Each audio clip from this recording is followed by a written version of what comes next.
আসসালামু আলাইকুম ওয়া রাহমাতুল্লাহি ওয়া বারাকাতুহু। সম্মানিত দ্বীনী ভাই বন্ধুগণ, আশা করি সকলে ভালো আছেন। আজকে আপনাদের সাথে গুরুত্বপূর্ণ একটা স্বপ্ন নিয়ে আলোচনা করব, আর তা হচ্ছে কেউ যদি নিজেকে মৃত্যুবরণ করতে দেখে তাহলে কি ব্যাখ্যা হবে।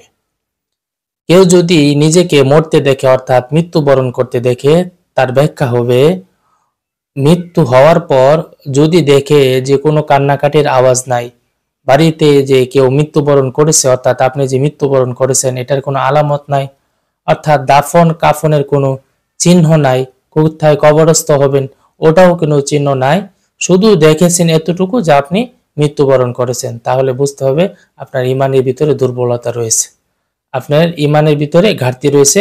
অর্থাৎ ইমান শক্তিশালী করুন এবং তওবা ইস্তেগফার করে আল্লাহর দিকে ফিরে আসুন।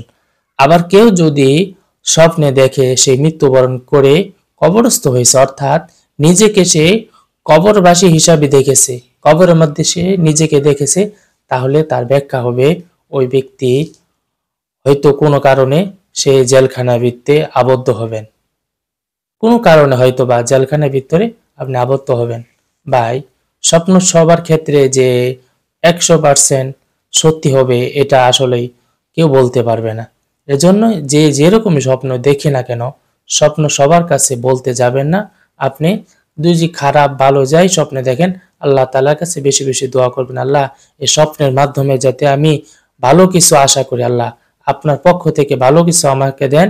খারাপ যদি আল্লাহ এই স্বপ্নের মাধ্যমে থেকে থাকে, তাহলে খারাপ বিষয়গুলো থেকে আমি আপনার কাছে তওবা করছি, পানা চাচ্ছি, আল্লাহ খারাপ বিষয় থেকে আমাকে হেফাজত করেন।